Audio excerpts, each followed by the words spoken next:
What is going on, everybody? Bingo here. I'm with the Dual Factory for this week's episode of X-2 Drop. This is episode 43, and it is the last podcast of 2019. So we are going to do a 2019 yearly wrap-up in Yu-Gi-Oh! And we didn't really talk about it. So we're going to see where it goes, and we'll probably talk a little bit about what we hope for 2020. And we'll go from there. So I just wanted to mention this is the last episode of the first season. So just because of the way I want to structure things, season 2 is going to start next year and it's going to go all year. And that's how we're going to do it from now on.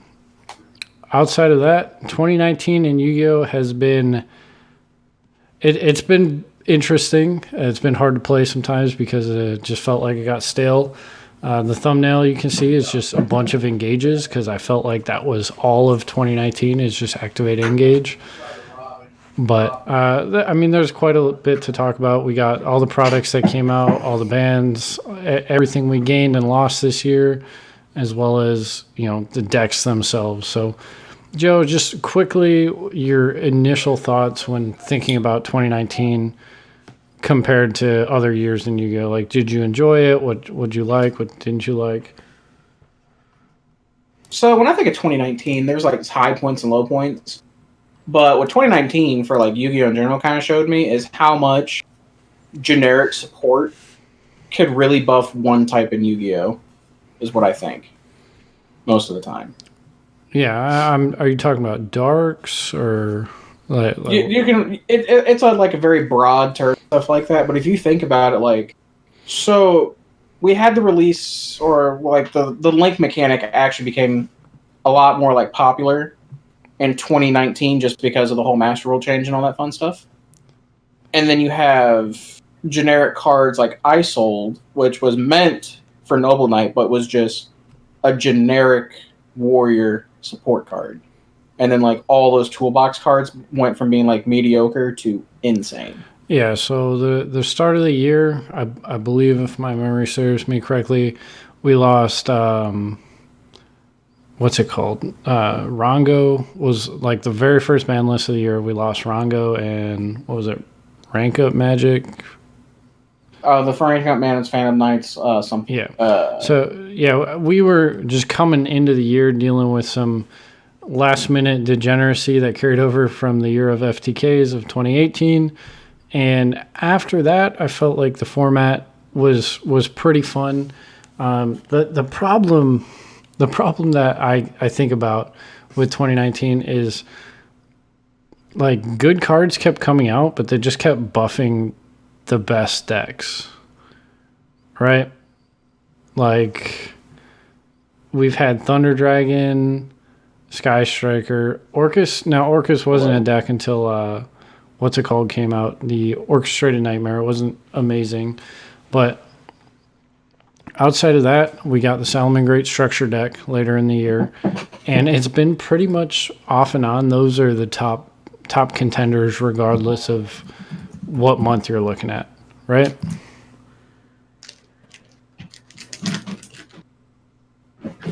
Joe, you still here? I can hear you now. Oh.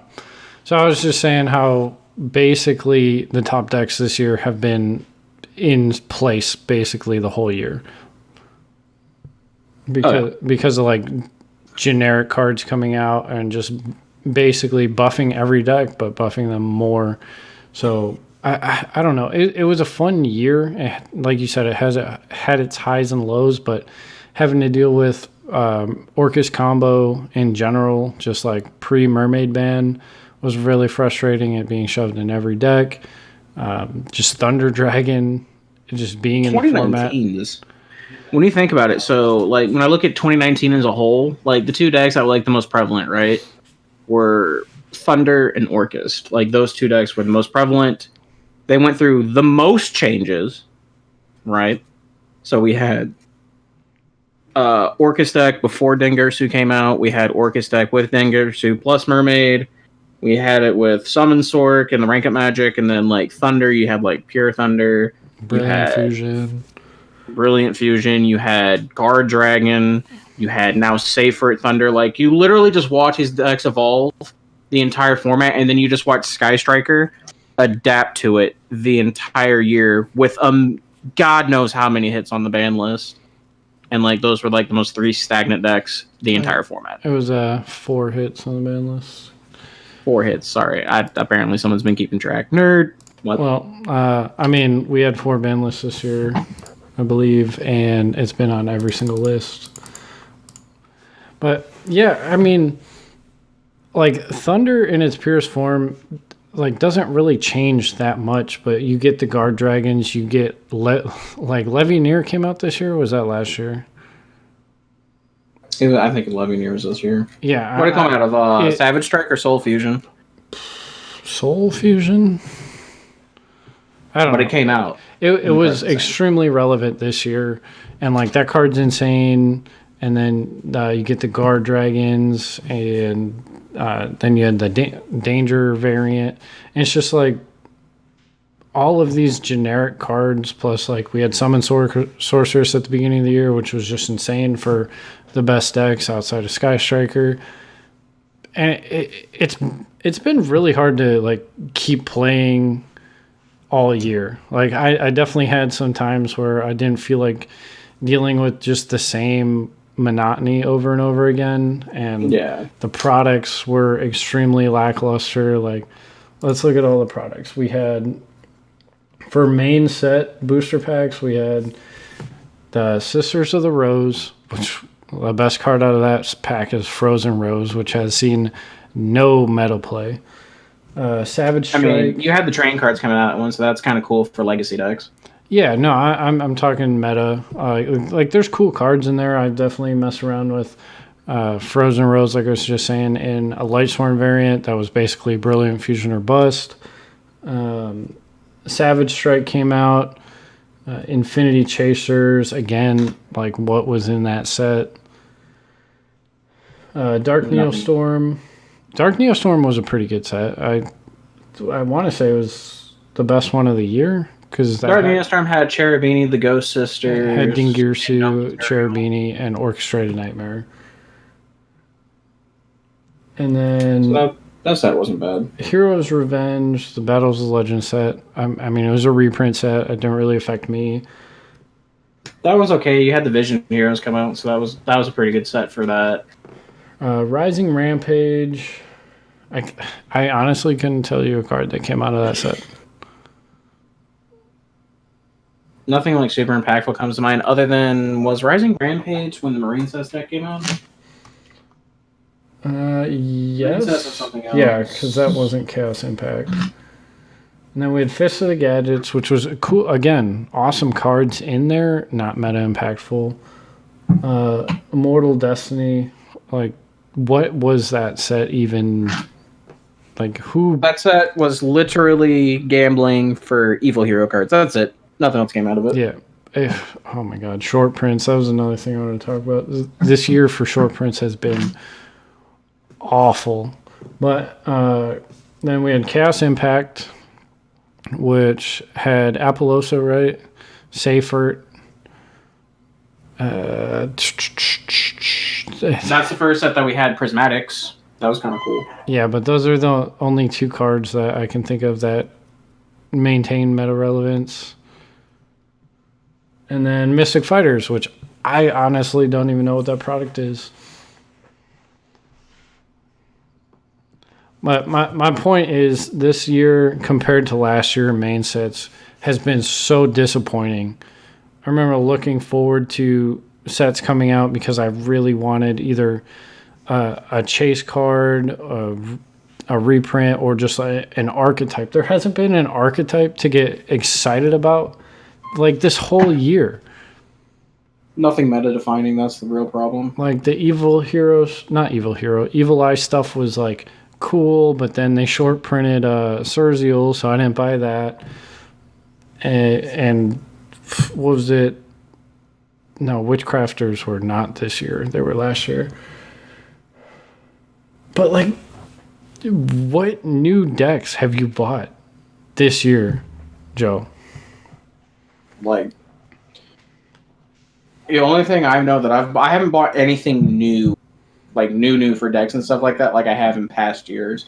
and that's something that I've noticed a lot, especially this year compared to other ones. Because I remember like years before, like all of Zoo came out, so I bought all of Zoo when it came out. The True Draco deck came out, so I got all the True Draco deck. And don't forget that year Invoke came out.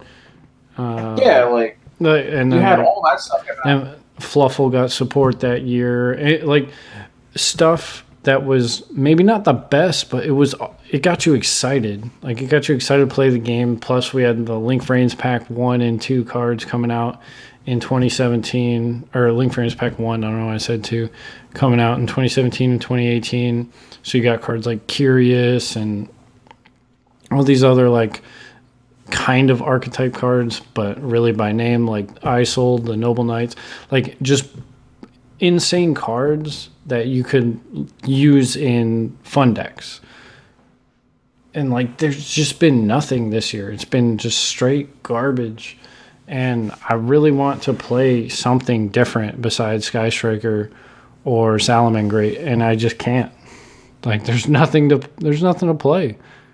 Yeah, I feel on that. I tell you what else has been one of the things is like usually like over the years like you put legacy cards and like older cards, right? And then like this year it's just been absolutely horrible because the secondary market just keeps buying everything out. So like as a collector, it's even tougher to do that now because people are like, hey, look, I have nothing else better to do. Let's buy out these cards. So like this year's like the year of the FTK and the buyouts. It was just the secondary market this year is just so much worse than last year, and I think it's really been the second half of this year where it's just been it's been over the top, like stupid. Like before the second half of this year, like buyouts, they would settle relatively quickly, and then like you might be paying 50 cents or $1 more for a card, and on John Moore's channel that's newsworthy, but to me, that's really not a big deal, right? You're paying 50 cents more for a $5 card. Whoop-de-fucking-do.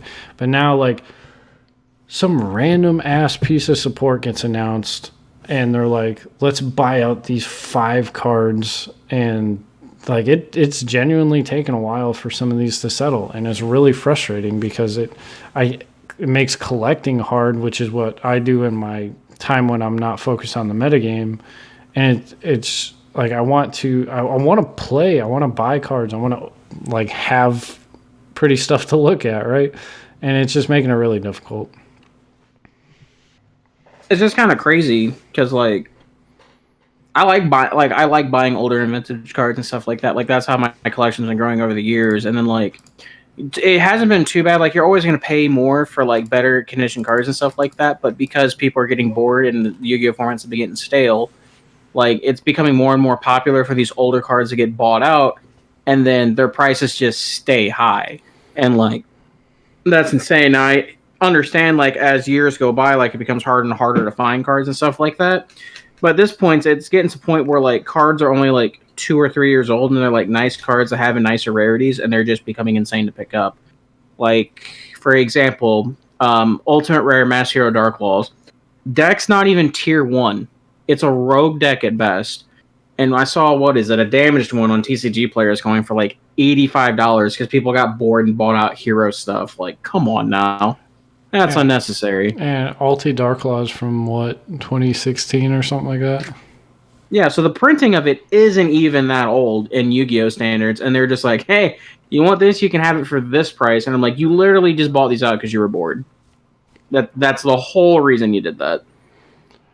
Yeah, and it's not even like collector stuff. You'll find like the short prints that aren't even worth like buying half the time. Like I don't know. I've wanted to pick up Bingo Machine Go. Yes, that's a good one. Right there. There's one where it's just like, okay, it's a Blue Eyes card, but unless you're playing Chaos Max, and even then you might not even play it, you're not going to get that card. I've wanted to pick up Witchcrafter stuff basically since it came out because it's a very simple deck to play, and like I wanted to teach somebody how to play with it, but like Creations is still like $30 and it keeps trying to go down, and then it just instantly goes back up to $30, and it's like the short prints are just getting over the top stupid with this game. Malicious Bane and a Dusted Gold were the pinnacle this year for short prints. Like that was I don't have any interest in hero stuff, but I felt genuinely like pissed off that it was that ridiculous. Cause like wasn't a Dusted Gold an ultra? Like I forget if it was what kind of set and Malicious Bane were both ultras that are both necessary to play in the deck because Nibiru the Primal Being's been printed, and they're both short print, and they're both like $80 a piece right now, and the set's been released for like 3 months now, and it's actually just kind of insane because like you need those cards to play, and it comes from a deck where like there's 48 packs, and then the Konami's like, well, we want to make this set sell because there's nothing else in this set to make it sell, and it's short printed, and the secondary market jumped all over it, and they've just been sitting, and they're one-ofs if you played at a competitive level. So like that's infuriating. Yeah, so 2018, like, yeah, the short prints came up, but it didn't seem this bad, right? Like, it wasn't evenly matched short printed last year, and it was still like 50, and that was a meta relevant card. It's just this is just stupid, and I feel like a lot of it falls on the community. Just refuses to stop buying into, like, I don't know if it's hype or what it is, because non-meta relevant short prints should not be $80. Like Phantasme warranted the price tag. It did. And if anybody tells you otherwise, like, they're not playing on a competitive level. The card was insane for what it did, and it deserved to slow. It's not like it came out and it was $100. It was 70s, and then it went up, and then it went down to 60 very, very briefly, and then it was back up to 80, and then 90, and then 100, and then it kind of stayed there. And that's fine. Like, I remember when Ash Blossoms were $80. Like, it's just part of the game. Yeah. Like, these are, like, meta-relevant cards that are generic for everything. I get, but, like, legacy support and stuff like that's another thing. I'll tell you one thing I did find very, very interesting about this year, and it just started recently coming up more often towards the tail end of it, and I'm surprised it hasn't happened more. But, quote-unquote, pro players selling their services for people who are interested in getting better at the game. What, like coaching services? Exactly. I noticed it because apparently, so I know Dom started doing it. Jesse Cotton has a group of people that they have dedicated for Patreon users that they do coachings for, and then in one of Team's Hands videos, he talks about it, and then so on and so forth. And to me, that's incredibly interesting because it just shows that people are willing to pay to get better at the game by people that they either quote unquote idolize or view as pros in their mind for something that's ultimately a hobby. Yeah. But, I mean, that's kind of the world we live in today. If you are investing a lot of time, money, and energy into something, whether it's a hobby, a sport, or whatever it is, like, people want to be good at it. That's why esports developed, because people want to play as competitively as they can, and that's why you see esports coaches, like, for just about every single game there is. Like, the mobile game Clash Royale has a ton of pros that coach on through their Discord, their Twitch streams, like whatever it is. But that's because people want to improve. Now, this game, it's a lot harder because there's no officially supported online platform. So I guess like talking and theorying and going over replays or something, but like, it's kind of weird to me to pay for that service for this game because it is a physical card game. But I understand, you know, we were kind of lucky that, you know, there's always somebody around with at least a semi-competitive mindset in our area, but there's a lot of people out there that it's pretty casual. Just go to one of Asian Persuasion's regionals and, you know, it's just how it is. So yeah, I mean, like, it's just. Oh, go ahead. No, you're fine. Because like you're 100% right. Like not every single area has someone who has a competitive mindset or people who have been successful at the game. Like it's not common for every single area to have that. And like it's just interesting to me because I remember people talking about it like way before, but they never did it, and now they're just to me where I see it's most common is they're using the Patreon platform because you see a lot of YouTubers not just for Yu-Gi-Oh but other topics and stuff like that. They have Patreon set up and stuff like that, and people who make livings off this. And now there's actual Yu-Gi-Oh players that that I mean they've been going to school and stuff like that. But in the meantime, while they're playing, they're offering this as a sign of a way to like supplement their income. It's very interesting to me to see that aspect kind of like trickle its way over to this card game, which you're saying is an actual physical card game. And like you're 100% correct. There's no actual online platform unless you count Duel Links, which that's not really Yu-Gi-Oh. That's just Diet Yu-Gi-Oh. No. But and it's just you can go on forever about it. Yeah, I mean, hopefully in 2020. I mean, I think we got teased in an interview that maybe, if we're lucky, there'll be a officially supported full dueling online program or service available through Konami, but nothing's confirmed. Cool. That would be great. But I would love to see Yu-Gi-Oh! Be treated as far as like competitive play a lot higher than it is, but I mean, we've had this argument before. The prize support system just doesn't offer enough people to invest that time, money, and energy outside of the glory of winning an event, So yeah, that's all like the real reward you get. The prize support is just putting a cap basically on the game. Like no one's going to stick around without the carrot in front of their face. It's like, what's the point? But outside of enjoying the game, what's the point? And that's where the problem lies. Every other successful game will draw new people in because of the prizing. But we've also seen that prize support isn't everything because there's card games that have came out with like $100,000 world championships and they've fallen on their face. And they completely flopped. Yeah, I was about to say that. So, I mean, there's a balance, but I do feel like if there was at least somewhat decent prize support that wasn't like catered towards kids, it would be fine. But whatever. That's not what this one's about. So we got like 7-ish minutes left. What do we hope happens in 2019? Or 2020, sorry. We do have in 2020, we have the revised Master Rule to look forward to, which I think unlocks a lot of potential for a lot of decks. Especially one near and dear to my heart that got me into actually playing combo decks at events, which is DDD. I'm super excited about that.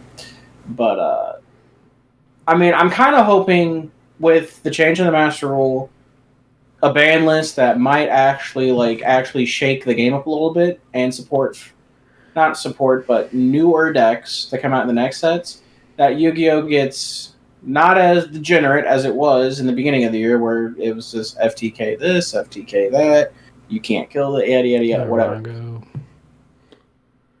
So, 2020, I'm hoping... You're still going to have control decks, you're still going to have combo decks, but they're not nearly as overpowered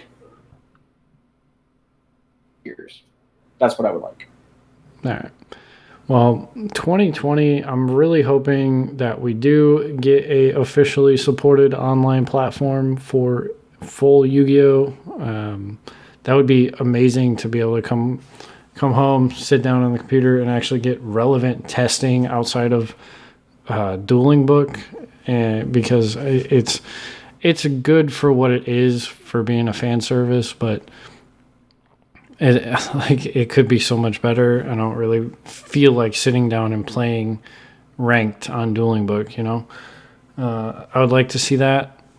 The Master Rule is good and bad because it makes me not want to play till April 1st. I want to see I want to see much better sets or product releases. I'm not saying we didn't have good ones this year because of the two structure decks we did get, the Endymion and the Salamangreat were fantastic, but I want to see main sets with substance, like whether that's archetypes or just good shape, like 3 or 4 solid good chase cards. Something. I want to see a new meta-relevant deck within the first 3 months of next year. That would be fucking great. And I want to see Dryden come back to 1. That's basically my 2020 wish list. I want to keep playing Striker till it dies and I get something else back. I would like to see a format where there's no Sky Striker. That'd be kind of neat. You can kill my Striker just once you give me Trident. It's been like 18 months. Yeah. Something's got to change, bro. Hey, tell that to Dante. Okay, let's leave my man Dante's out of this. He's the last remnant of one of my most enjoyable formats in Yu-Gi-Oh! Just leave Dante out of it. How many women and other cards did Dante kill so that he could live? We're not going to talk about this, all right? He was the pinnacle, the stone, the pillar of 2015. Just leave him alone. He's the last bit. He's the last piece we got. I know I got Construct back, but it's not the same. He's the last pillar. Just leave him alone. BA is going to be so much fun to play under the revised Master Rule. I can make 2 Dante. 2 Dante without making a link? Come on now. It's not even about... Like, there have been BA decks that I play right now where I'm playing 1 Dante and 1 Beatrice, and it's like all links, and like that's not how it should be, but you have to play the link. It's just really annoying because now if you're playing like the Block Dragon engine and Gizmek, you can mess around with rank 8s, and it just opens up a lot more for the game or for that deck. But you know how excited I am to make the Great Wall of Dante again? The Great Wall of Dante? I'm excited. So we got 2 ban lists before. I'm assuming we're going to get 2 ban lists before the Master Rule revision update because it would just make perfect sense. And if we don't, Konami's stupid. I want to see a shift in the meta in January, something significant, but it's not going to be drastic to break the game. And I want to see a lot of interesting peel-offs. I want to see Trident, Unicorn, an Elemental Dragon, and I mean a wild card. Something nobody expected that isn't going to ruin the game. You know what I mean? Let's make Chaos Dragons great again. Who's up for 2 Red Med? Okay, Red Med can stay at 1. Stop going crazy. 2 Red Med. I want it. 2020, year of the Red Med. I'm excited. Let's do it. So okay, no, that's probably really bad. Shockmaster, that dream has died now. That card's never coming back. I tell you what we need. Unchain the Chain 2020. I want to see it. That's even more busted now. Degenerate. Could you imagine? Revised Master Rule. Lavavel Chain into an Appaloosa. Unchain the Chain 2020. Give it to me. Well, what I'm excited for is I'll be able to play cards like Exciton Knight and Tornado Dragon with decks. Rank 4 toolbox is relevant again if your deck can facilitate it, and I'm super excited for that because Xyz Monsters has to be my favorite summoning mechanic because, 1, they look the best. I don't care who you're talking to. You're racist. Like, I want to Ultra Minerva so bad, but that's never going to happen. At least not for a while. It's only money. They print it every day. Just buy it. You'll be all right. No, because I got to get my Corvette eventually. Minerva first, Corvette second. No, other way around. All right, so Joe, you got any final thoughts before we cut it close?